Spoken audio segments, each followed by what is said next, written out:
ప్రపంచంలో ఎన్నో మిస్టరీలు ఉన్నాయి. కొన్నిటికి సైన్స్ సమాధానం చెప్పింది, మరికొన్ని ఇప్పటికీ అంతు చిక్కని రహస్యాలుగానే మిగిలిపోయాయి. కానీ ఒక ప్రకృతి విపత్తు, ఒక సైకలాజికల్ థ్రిల్లర్ గా ఒక ఊరిలో జరుగుతున్న విధ్వంసానికి కారణమవుతుంది. అది కూడా ఒకే సమయంలో ఒకే ప్రదేశంలో జరుగుతుంటే ఒక్కసారి ఊహించుకోండి. చలికాలం, కటికి రాత్రి, అమావాస్య, సన్నటి వర్షం పడుతుంది. ఆ సమయంలో ఆకాశం నుండి వందలాది పక్షులు ఒకేసారి ఒక ఊరి మీదకి దాడి చేసినట్టుగా వస్తుంటే, అక్కడున్న ఇళ్లను గోడలను గుద్దుకుని అక్కడికక్కడే చచ్చిపోతుంటే, అవి ఆ ఇళ్లను గోడలను కొట్టుకుని కింద పడిపోయి గిలగిల కొట్టుకుంటున్నా వాటి కళ్ళల్లో మాత్రం చావు భయం కనబట్టలేదు. ఆ పక్షులన్నీ ఒక రకమైన హిప్నాటిజం లో ఉన్నట్టుగా ప్రవర్తిస్తాయి. ఇది హాలీవుడ్ మూవీ కాదు, ఇది మన దేశంలో అస్సాంలో ఒక ఊర్లో జరుగుతున్న వింత సంఘటన. ఇది వెల్కమ్ టు రోకేష్ ఫైల్స్.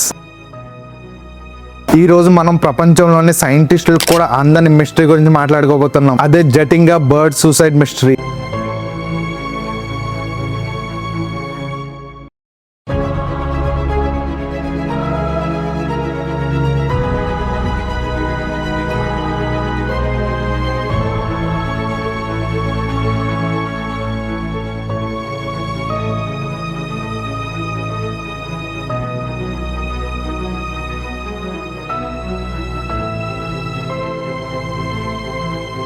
ఈ మిస్టరీలో దాగున్న ప్రతి అణువణు గురించి మాట్లాడుకుందాం. అస్సాంలోని ధీమా హసావ్ జిల్లా చుట్టూరు ఎత్తైన బొరేల్ పర్వతాలు. ఆ పర్వతాల మధ్యలో ఒక అందమైన లోయలో దాగున్న గ్రామం జటింగా. కానీ ఈ ఆత్మహత్యల వెనకట్ల ఒక పాత చరిత్ర కూడా ఉంది. 1900 సంవత్సరం ప్రారంభంలో జటిగా అనే గిరిజన ప్రజలు ఇక్కడైతే నివసించేవారు. ఒక రోజు రాత్రి వాళ్ళు మంట వేసుకుని చుట్టూరు కూర్చుండగా ఆకాశం నుండి సడన్ గా పక్షులు ఆ మంటల్లోకి వచ్చి పడిపోయి చనిపోవడం జరుగుతుంది. అంతే, అక్కడ ఉన్న గిరిజనులు భయంతో పరిగెట్టారు. ఆకాశం నుండి దెయ్యాలే పక్షుల రూపంలో వచ్చి మనల్ని చంపాలనుకుంటున్నాయని అందరూ భయపడ్డారు. అంతే, ఆ క్షణం ఆ ఊరంతా ఖాళీ అయిపోయింది. ఆ తర్వాత 1905లో మరొక తెగవాళ్ళు వచ్చారు. ఆ తర్వాత 1905వ సంవత్సరం నుంచి జతి అనే తెగవాళ్ళు మరొకళ్ళు వచ్చారు. వాళ్ళకు కూడా సేమ్ అనుభవం జరిగింది. కానీ వాళ్ళు పారిపోలేదు. ఆ పక్షులు దేవుడు పైనుంచి తమకు ఆహారంగా పంపించినట్టుగా వాళ్ళు భావించారు. రాత్రిపూట లాంతర్లు పట్టుకుని పక్షుల కోసం వెయిట్ చేసేవారు. కింద పడిన పక్షుల్ని వెదురు కర్రలతో కొట్టి చంపి తినడం మొదలు పెట్టారు. 1950 వరకు ఈ విషయాలన్నీ బయట ప్రపంచానికి తెలియవు. 1950 తర్వాత ఈ విషయం అనేది బయటకు వచ్చింది. ఈపీగి అనే ఒక బ్రిటిష్ టీ పార్లర్ మొదటిసారిగా దీని గురించి బుక్ రాయడంతో ప్రపంచం అంతా జటింగా వైపు చూసింది. అసలు సైంటిస్టులు బుర్ర ఎందుకు పాడైందో తెలుసా మీకు? ఈ పక్షుల ఆత్మహత్యలు ర్యాండమ్ గా జరగవు. దీనికి ప్రకృతి పెట్టిన 5 భయంకరమైన రూల్స్ అయితే ఉన్నాయి. 5 రూల్స్ మ్యాచ్ అయితేనే పక్షులు చనిపోతాయి. రూల్ నెంబర్ 1, సమయం. ఈ వింత సంవత్సరం పొడవునా జరగదు. కేవలం ఆగస్ట్ చివరి నుంచి నవంబర్ మధ్యలో మాత్రమే జరుగుతుంది. Rule number 2, timing. పక్షులు పగలు కానీ అర్ధరాత్రి కానీ పడిపోవు. ఖచ్చితంగా రాత్రి 7 గంటల నుంచి 10 గంటల మధ్య, అంటే ఆ 3 గంటల మధ్యలోనే రాలి పడతాయి. రూల్ నెంబర్ 3, వాతావరణం. వాతావరణం ప్రశాంతంగా ఉంటే ఒక్క పక్షి కూడా రాదు. ఖచ్చితంగా అమావాస్య లేదా చెమ్మ చీకటి అయి ఉండాలి. దట్టమైన పొగమంచు కమ్మేసి ఉండాలి. సన్నటి వర్షం పడుతూ ఉండాలి. రూల్ నెంబర్ 4, గాలి దిశ. ఇది మరీ వింత.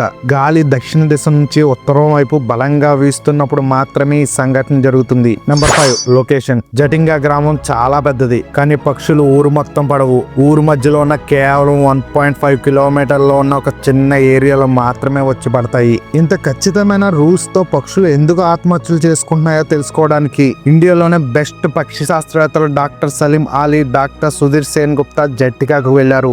సైంటిస్టుల పరిశోధనలో బయటపడిన మొదటి షాకింగ్ నిజం ఏంటంటే, చనిపోతున్నవి ఎక్కడి నుంచో వచ్చే విదేశీ వలస పక్షులు కావు. అక్కడే ఆ చుట్టుపక్కల అడవుల్లో ఉండే 44 రకాల లోకల్ పక్షులు. ఉదాహరణకు కింగ్ ఫిషర్, టైగర్ బిట్టెన్స్, పాండా హెరన్స్ లాంటి పక్షులు అన్నమాట.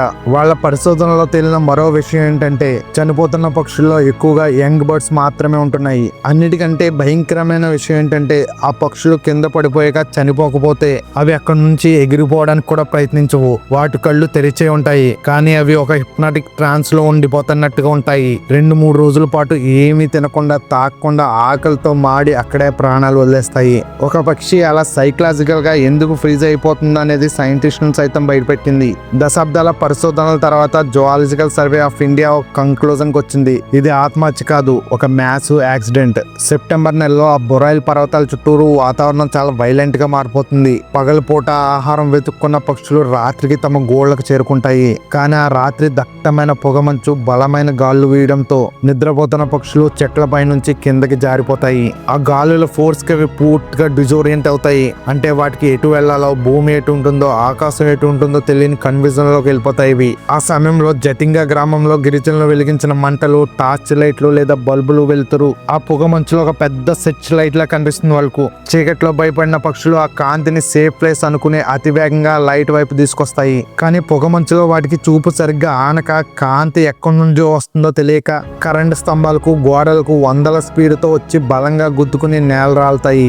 అలాగే కొందరు సైంటిస్టులు ఈ ప్రదేశంలో నేల కింద వింతైన మ్యాగ్నెటిక్ అనోమాలస్ ఉన్నాయని, అవి వర్షాకాలంలో భూమి ఆకర్షణ శక్తులు వచ్చే మార్పుల వల్ల పక్షుల సెన్సార్ దెబ్బతిని ఇలా ప్రవర్తిస్తుంటాయని వాళ్ళు నమ్ముతారు. అంటే జటింగా మిస్టరీ దెయ్యాల పని కాదు, అలాగే పక్షులకు ఏడుపు వచ్చి చేసుకున్న ఆత్మహత్యలు కావు. ప్రకృతి సృష్టించిన ఒక విపత్కర వాతావరణం, మనిషి సృష్టించిన కాంతి, ఈ రెండు కలిస్తే ఆ పక్షులకు అది ముత్యపాసం అవుతుంది. కానీ ఇప్పుడు జటింగాలో పరిస్థితులు మారాయి. వైల్డ్ లైఫ్ అధికారులు గిరిజనులకు ఎడ్యుకేట్ చేస్తున్నారు. ఇప్పుడు పక్షులు కింద పడితే వాటిని ఎవరూ చంపట్లేదు, వాటిని రెస్క్యూ సెంటర్స్ ఏర్పాటు చేసి మళ్ళీ బతికిస్తున్నారు. ఆ వింతను చూడడానికి ఇప్పుడు ప్రపంచవ్యాప్తంగా టూరిస్టులు వస్తున్నారు ఇక్కడికి. 2010 నుంచి forest department, NGOs, local administration awareness కోసం క్యాంపెయిన్స్ చేశారు. Hunting, bright lights use ban చేశారు. ఇప్పుడు పక్షులు చంపే సంఖ్య చాలా తగ్గింది. క్లైమేట్ చేంజ్, హ్యూమన్ ఎక్స్ప్రెషన్స్, లో హ్యూమిడిటీ, రెయిన్ ఫాల్ తగ్గడం వల్ల బర్డ్స్ తక్కువగా వస్తున్నాయి ఇక్కడికి. 2025లో టైగర్ బిట్నర్స్ 9 ఏళ్ల తర్వాత మళ్ళీ కనిపించాయి. లోకల్ అవేర్నెస్ బాగా పెరిగింది. ఇప్పుడు బర్డ్ సూసైడ్ సైట్ అనే ట్యాగ్ తొలగించి కన్జర్వేషన్ సక్సెస్ స్టోరీగా మారుతుంది. నవంబర్ లో Jatinga bird festival rescue and awareness theme తో జరుగుతుంది ఇక్కడ. ఇది అస్సాం అడవుల్లో దాగున్న జటింగా మిస్టరీ. అసలు మనకి తెలియని ఇలాంటివి ఇంకెన్నో ఉన్నాయి కదా. ఈ బర్డ్ మిస్టరీ గురించి మీరు ఏమనుకుంటున్నారు? కింద కామెంట్స్ లో మీ ఫీలింగ్స్ పంచుకోండి. ఈ వీడియో నచ్చితే ఒక లైక్ వేసుకోండి. ఇలాగే మైండ్ బ్లోయింగ్ మిస్టరీ కోసం మా రోకేష్ ఫైల్స్ ఛానల్ ని సబ్స్క్రైబ్ చేసుకోండి.